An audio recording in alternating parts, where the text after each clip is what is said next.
Oi, gente. Meu nome é Letícia, eu tenho 26 anos, sou formada em museologia e sou assistente de acervo aqui do Museu Felícia Leiner e Auditório Cláudio Santoro.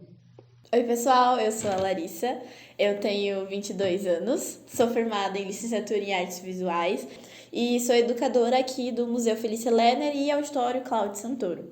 Hoje a gente está aqui para falar com vocês na nossa roda de conversa virtual, cujo título é Sobre o Direito de Ser Trivial. Bom, gente, a temática da nossa roda de conversa, ela surge de uma reflexão que eu e Larissa chegamos, né, conforme a gente foi conversando sobre a nossa temática. A gente estava pensando muito sobre o protagonismo negro, né, principalmente nas marcas e nas instituições, apenas nesse mês de novembro. E como esse protagonismo negro, ele está atrelado, muitas vezes, a um lugar didático, a um lugar de ensino. Principalmente se o convite estiver vindo de pessoas brancas. Então, assim, sempre somos convidados a falar sobre o racismo, a ensinar atitudes antirracistas, né, a falar sobre essas pautas. Isso é extremamente importante, tendo em vista esse país que a gente vive, que tem índices altíssimos de violência contra as pessoas negras, mas a gente sabe que essa temática está muito voltada para a negritude, né? A temática de falar sobre o racismo recai muito sobre as pessoas negras. Isso acontece muito porque as pessoas brancas, elas não se veem como um grupo racializado. Isso aí. Mas é interessante pensar sobre como no mês de novembro as pessoas negras são chamadas só para falar sobre isso, né? Em algum dado momento vai surgir a pergunta de você, enquanto uma pessoa negra, o que você sente sobre isso? E as pessoas realmente esperam que a gente vá falar sobre a nossa relação com o permeada pelo racismo, né? Isso em algum momento vai estar atrelado à nossa produção, à nossa profissão, enfim. O que é fato, né? A gente está num país que é estruturalmente racista e isso cruza o nosso caminho em algum dado momento. Mas é quase engraçado a gente pensar, né, naqueles memes da Mariah Carey que ela tá sendo descongelada pro Natal. É basicamente isso que acontece, porque a gente só é apontado enquanto pessoas negras quando tá chegando novembro. E aí vem justamente esse convite, como se fosse o dever de todas as pessoas negras estarem aqui num palco no mês de novembro, sendo que não é obrigação de uma pessoa negra saber discutir sobre racismo. Então, quando a gente fala sobre atitudes antirracistas, né, a Djamila Ribeiro, ela vai falar sobre como é importante perceber o racismo, seja ele enraizado dentro da gente, da nossa instituição, das nossas relações, para a gente então poder combater ele. Como as pessoas geralmente compartilham muitas frases da Angela Davis, né, que ela fala: em uma sociedade racista não basta não ser racista. Precisamos ser antirracistas. Mas o seu antirracismo não tem que estar datado só em novembro. É uma atitude que você tem que ter nos outros 365, se o seu ano não for bissexto, do ano. Independente de qual ano a gente esteja. É uma coisa que a gente tem que levar para o nosso dia a dia, que não fique só no mês de novembro. E aí, nessa ideia do protagonismo, né, das pessoas negras nesse mês de novembro, esse protagonismo ele está ligado à cor da nossa pele, e a cor da nossa pele não é só um fenótipo, ela também é um atributo social, porque ela se liga, né, como um atributo social no nosso cotidiano, porque está atrelado a uma ideia de raça e de etnia. E por estar atrelado a essa ideia de raça e etnia, a gente também é muito atrelado à ideia do outro, né, o antagonismo do branco, né? Nós somos pessoas não brancas. E como pessoas não brancas, a gente tem que sempre buscar ser a pessoa branca e nunca ser só viver a nossa negritude, a nossa existência enquanto pessoas negras, né? Tem um historiador e sociólogo, Lourenço Cardoso, que a tese dele de doutorado, O Branco ante a Rebeldia do Desejo, um estudo sobre a branquitude do Brasil, ele discute como que as pessoas brancas se colocaram violentamente como um padrão de humanização, como um padrão de humanidade. E aí, todas as pessoas não brancas, elas precisam chegar a esse padrão. Elas precisam ser qualquer coisa que seja branco. Elas precisam reproduzir a branquitude e não existir na negritude enquanto protagonistas. Ou seja, até quando a gente está sendo chamado para esse lugar de protagonismo em novembro, a gente está nesse lugar de protagonismo, mas a gente está no lugar do outro também. Então, nesse sentido, né, nessas reflexões, eu acho que é muito importante a gente pensar na questão das imagens. né? E como o controle da imagem é fundamental para a manutenção de uma dominação racial. A Bell Hooks fala muito disso no livro dela, Olhares Negros, Raça e Representação, que a Juliana vai botar aí a imagem pra gente do livro, né? Eu acho que é um livro muito bacana, porque ela vai discutindo, através de muitos exemplos, né, exemplos práticos, como que a branquitude olhou e reproduziu a negritude no cinema, na literatura, nas artes de uma forma geral, e como que a gente pode refletir, né, o quanto isso promoveu a manutenção de uma imagem opressora sobre as pessoas negras.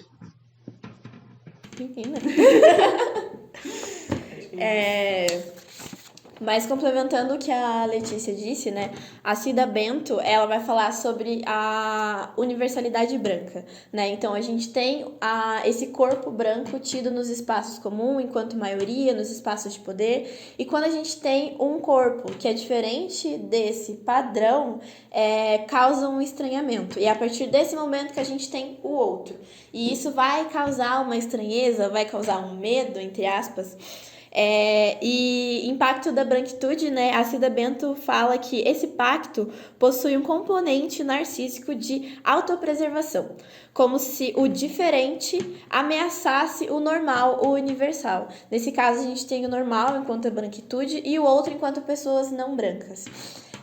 E como a Lê também falou sobre as nossas relações com as imagens, nós somos seres visuais. Todos os dias nós somos bombardeados de imagens, sejam elas em qualquer outro tipo de mídia, em livros, nos celulares, nas telas de computadores, passando pelos outdoors.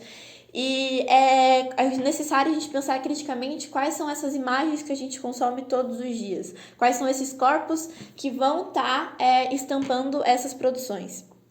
E a partir disso, né, quando a gente começou a pensar sobre essas questões, a gente percebeu o quanto no que a gente consome, quando a gente começa a pensar criticamente, também tem essa ausência de protagonismo negro enquanto sendo trivial. E é a partir daí que nasce sobre o direito de ser trivial. A gente estava conversando sobre filmes Água com Açúcar, que a gente queria assistir em momentos que a gente não queria pensar sobre nada. E de como era difícil ter pessoas negras sendo protagonistas nessas produções, né? E aí eu pergunto pra você, quantas pessoas negras tem no seu filme favorito ou na sua novela das 7 favorita? E quantas pessoas negras são protagonistas nessas produções? O ator Ícaro, ele fala numa entrevista sobre como se a palavra negro não tiver atrelado ao personagem, né, descrito, vai ser mais difícil que um ator negro seja protagonista nesse papel, né? A gente tem que ter a necessidade de uma palavra, até porque o nosso imaginário ele já está construído sendo protagonizado por pessoas brancas. Só quando a gente para pensar e entende a importância, né, dessa ocupação, tanto na questão da representatividade, mas de como a representatividade vai influenciar na nossa autoestima. E a autoestima é muito mais além do que a gente se achar bonito. É também o fator da gente se achar capaz, da gente se enxergar nesses lugares de potência, de poder, e é isso aí. E aí, quando a gente estava conversando, a Larissa me colocou um negócio muito genial, que é uma coisa assim, bem pra gente conseguir imaginar mesmo e visualizar, né? Imagina a cena de uma mulher na Times Square, lá em Nova York, e ela está correndo com um copo de café na mão, com um monte de pastas e um sobretudo e salto alto, e ela está correndo porque ela está muito atrasada para chegar na revista de moda que ela trabalha, né? Quantas pessoas negras a gente já viu nesse lugar, né, enquanto protagonista dessas histórias que são cotidianas, corriqueiras, que são triviais, sabe? A gente não enxerga. E eu acho que é importante, e a Bell Hooks fala disso também, não a gente só transferir a cor da pele da pessoa, né? Não pegar uma história da branquitude e colocar uma atriz negra, um ator negro para assumir esse papel de protagonista. Como é importante a gente contar as nossas próprias histórias, né? a gente assumir esse protagonismo enquanto criador, roteirista, produtor, diretor, para a gente poder colocar a nossa visão e mostrar que a negritude ela não está só atrelada à dor. A gente também está produzindo, a gente também está pensando, a gente também está amando, a gente também está falando sobre coisas superficiais, entendeu? E eu acho que esse lugar que a gente quis construir aqui nessa roda de conversa é um lugar que a gente pode conversar sobre essas trivialidades assim, de uma forma bem tranquila, bem suave, porque a gente sabe que o Brasil é um lugar muito violento, né? Nesse momento que a gente está gravando esse vídeo, a gente acompanhou, né, violências contra o Seu Jorge, né, o cantor, contra o Ed Júnior, que foi impedido de entrar no próprio prédio, né, por conta da cor da pele, e é muito exaustivo a gente ver essa violência contra a gente. E quando a gente volta para casa, a gente tem que continuar nosso cotidiano, a nossa vida ordinária, né? De uma forma assim, a gente tem que continuar pegando nosso ônibus, indo trabalhar, lidando com as pessoas. E eu acho que quando a gente consegue enxergar outras pessoas negras nesse mesmo lugar cotidiano e ordinário, a gente vê que a gente consegue superar isso junto com as outras pessoas negras, olhando para o que elas estão fazendo, quais as ferramentas que elas estão usando para superar o racismo, né, para superar a violência que elas sofrem, entendeu? No dia a dia. Então, acho que nesse espaço trivial é um espaço também de cura, de manutenção da saúde mental. Acho que é muito importante a gente também ter um espaço de respiro. Exato. Muito bem, Letícia. Aí agora, né, só dando uma... Aí a gente pode começar a falar, então. Você quer falar mais alguma coisa? Não, eu acho que eu queria falar, assim, não excluir o fato de a gente discutir o racismo e entender como ele opera, principalmente no Brasil, com um racismo que ele é velado e enraizado socialmente, mas de não colocar o Dia da Consciência Negra sendo como o único dia para discutir isso, né? A gente tem livros, a gente tem artigos, a gente tem TCCs que vão explorar sobre isso e também a gente tem cursos para aprender sobre isso. Então, como a Letícia falou no começo, a gente tá aqui não só para ter esse viés pedagógico de ensinar para você que o racismo é errado, porque eu acho que isso daí já tá mais que óbvio. Mas sim sobre como não é só o nosso papel continuar falando sobre isso. É isso. A gente precisa deslocar as discussões sobre o racismo para a branquitude também, porque ela também é um grupo que está sendo racializado. Exatamente. Ela também é um grupo racializado, né? E aí, nessa questão sobre o direito de ser trivial e a gente pensando sobre o que a gente consome nesses momentos que a gente só quer relaxar, que a gente precisa ter esse processo de cura, a gente pensou muito sobre os filmes, né? Como a Letícia falou. E a Bell Hooks ela vai falar sobre como os filmes eles são essas produções midiáticas muito consumidas mais do que qualquer outras experiências. E elas vão determinar como a negritude e o corpo negro são vistos pelos outros grupos também racializados, como a branquitude, e de como essa representação vai afetar o pensamento dessas pessoas perante pessoas negras. Então, como esses filmes, eles também podem estar carregados de estereótipos. E esses estereótipos, eles são perigosos, porque eles podem continuar um discurso negativo. Então, a gente vai, talvez, continuar compartilhando o estereótipo do homem negro violento, o estereótipo da mulher negra que é hipersexualizada, as pessoas pretas que estão nesse espaço de serventia, de sofrimento. E uma coisa que é engraçado, né, que geralmente os canais de TV, eles vão passar filmes de protagonismo negro, mas é sempre onde a pessoa negra ela tem que sofrer para conscientizar outras pessoas, né? E como a Letícia falou, a gente cai nesse discurso de dor. E não é que seja ruim a gente falar sobre as consequências dolorosas do racismo. Não, muito pelo contrário. É extremamente necessário, né? Exato. Mas não fazer com que isso seja o nosso único papel dentro desse protagonismo, entre aspas, né? Então, não só explorar a dor, mas explorar as pessoas negras vivendo o seu dia a dia, né? Ela correndo pelas ruas de Nova York com café na mão, ela saindo em um date que dá tudo errado, ela tendo um par romântico dentro de uma comédia romântica, e é isso aí, é isso que a gente quer. E continuando sobre filmes, né? Porque a gente adora filmes, aparentemente. Vou falar um pouquinho sobre a repercussão negativa que a gente teve sobre o anúncio da Hailey Bailey sendo a Pequena Sereia na adaptação do live action da Disney, né? E o que acontece? A Netflix, nossa querida Netflix amada, ela fez uma adaptação também de live action da Pequena Sereia. Porém, portanto, todavia, a atriz também era uma atriz branca. Então não teve assim, né? Oh, meu Deus, ela é diferente, porque ela não era ruiva e a história não era a mesma. Mas tudo bem, né? E o filme é ruim. Tá, não assistam. Mentira, eu posso ter achado ruim, mas você não. Só que, assim, o filme da Disney nem lançou e as pessoas foram justificando que, oh meu Deus, estão destruindo a minha infância. Oh meu Deus, ela não é assim. Gente, sereia não existe. Exatamente. Sereia não existe. Sereia não existe. Já parte desse ponto aí. Ela é uma mulher e peixe.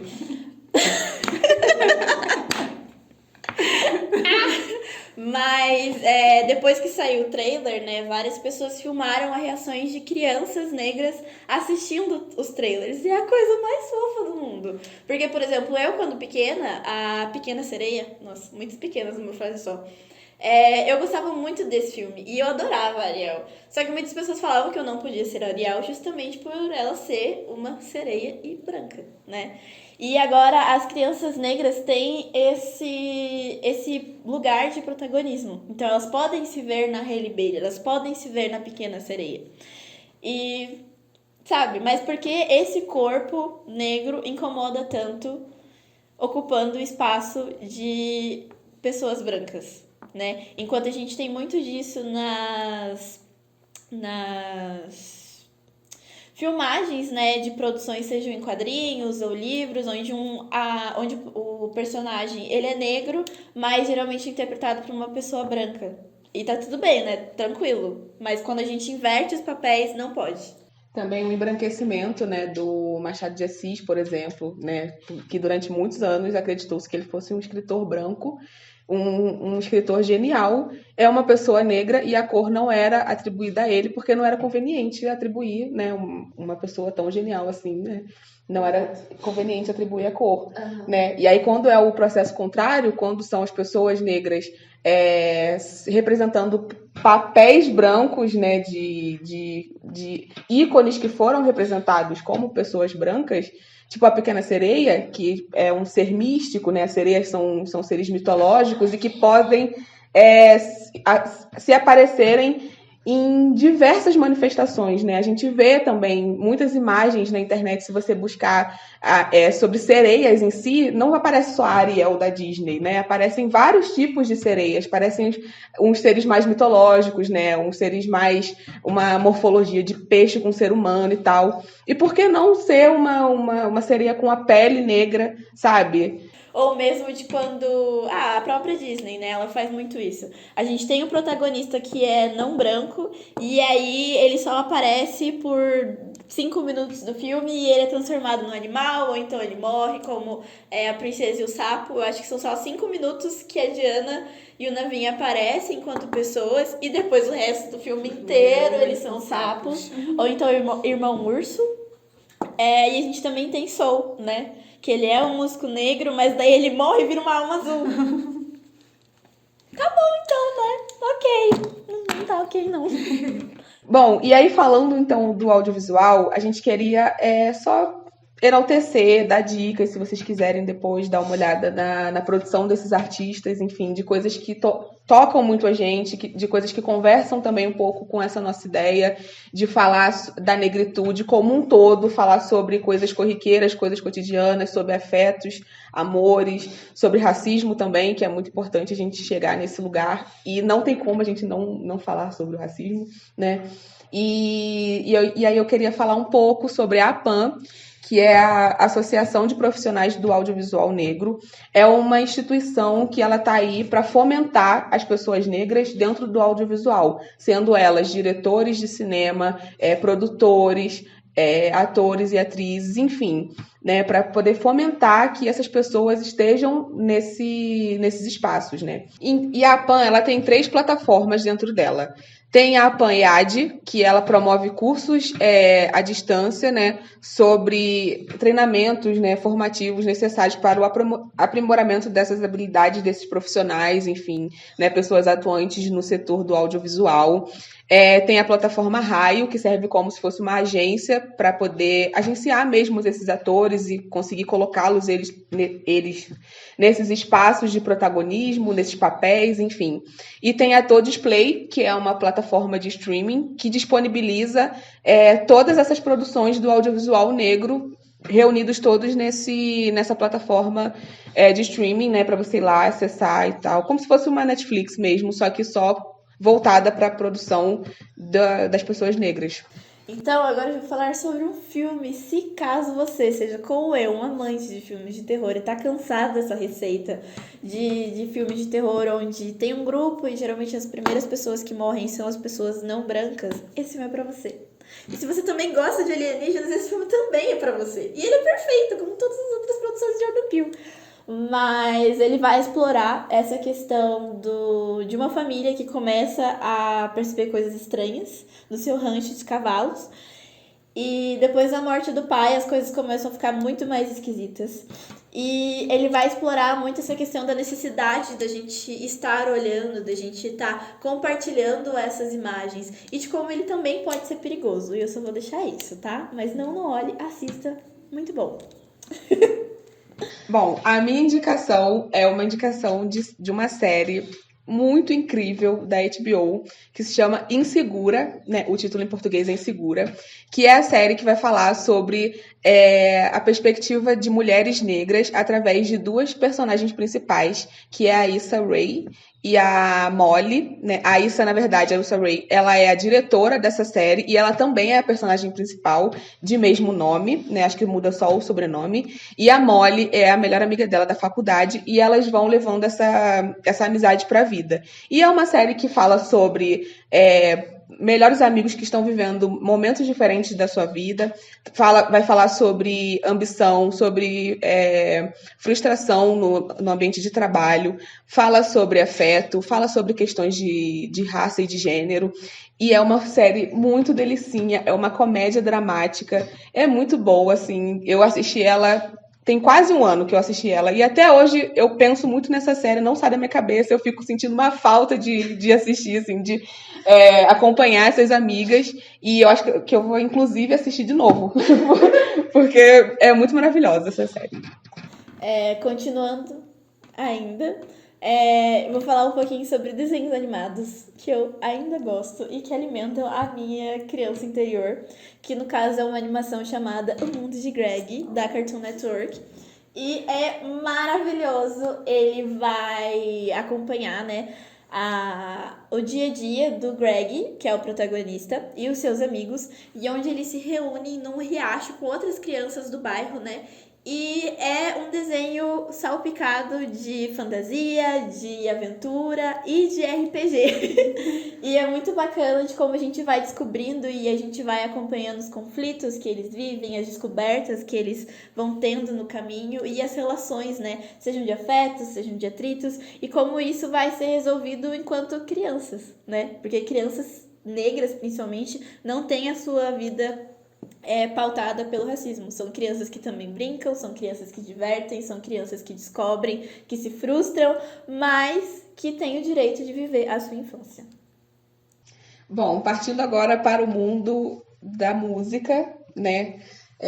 Eu gostaria de indicar o álbum da Lued Luna, uma artista, uma cantora baiana maravilhosa, que eu sou muito fã, inclusive. O álbum dela, Bom Mesmo é Estar Debaixo d'Água, foi um álbum extremamente importante para mim nesse período de pandemia mesmo, né, de estar em casa. Eu mergulhei literalmente nesse álbum, e é um álbum que ela vai falar em primeira pessoa também sobre afetos, ela vai falar sobre relacionamentos, ela vai trazer muito dessa perspectiva da mulher negra, e principalmente falar sobre o afeto da mulher negra, desatrelar esse afeto das mulheres negras à solidão.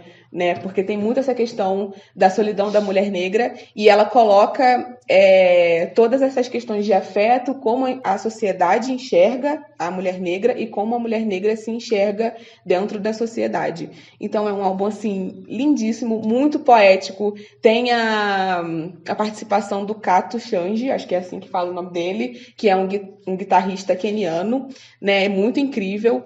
E tem uma mistura de MPB, RB, jazz, né? Tem uma coisa muito dos ritmos do continente africano, né? Tem muita essa influência. E aí eu queria dar um destaque para a música Lençóis, que é uma música que ela fala um pouco sobre relacionamentos amorosos, né? Só que quando a gente vai olhar a parte visual desse álbum, porque é um álbum visual, né? A gente vê a Lued na praia encarando alguns espelhos, assim, né?